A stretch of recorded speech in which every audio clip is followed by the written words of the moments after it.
ili tuanze na ili tukamilishe tunahitaji regime change. Unanifahamu? Sasa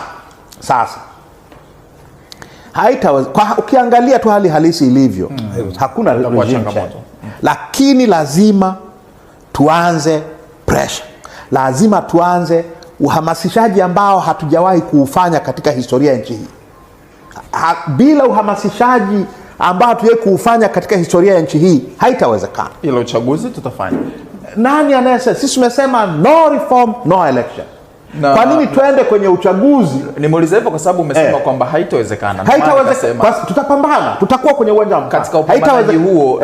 Nini kikifanyika uchaguzi utafanyika? Kufanyike vile kitu wanakiita marekebisho muhimu ya mfumo wa uchaguzi. Yanahitaji kubadilisha katiba kwenye maeneo yanayohusiana na mambo ya uchaguzi. Kwa hiyo baadhi ya vifungu vya sheria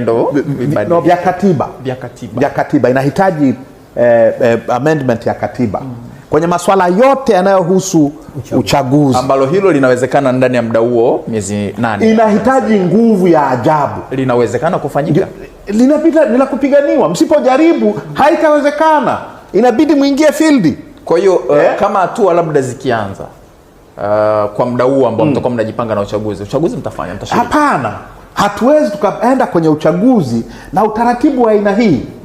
Sikiliza, mimi nasoma sana hii toka 2020 nimejifunza sana masuala ya uchaguzi ya nchi hii. Nimesoma vitu ambavyo mimi ni mjanja sana kwenye masuala haya, ni mjanja kweli kweli.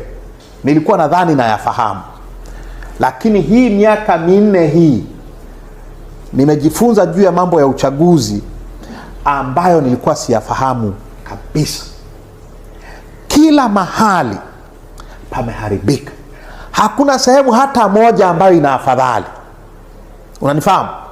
Na nimeandikia maeneo yote ya mfumo wetu wa uchaguzi ambayo yameharibika yote. Inabidi tufanye nini? Tufumue yote, tuyatengeneze upya. Unanifahamu? Iwe ni kwenye kutengeneza majimbo ya uchaguzi. Wewe unaishi Dar es Salaam. Dar es Salaam ina watu milioni 6 takriban. Ina majimbo 10 ya uchaguzi. Morogoro ina watu takriban milioni 3 na ushe. Ina majimbo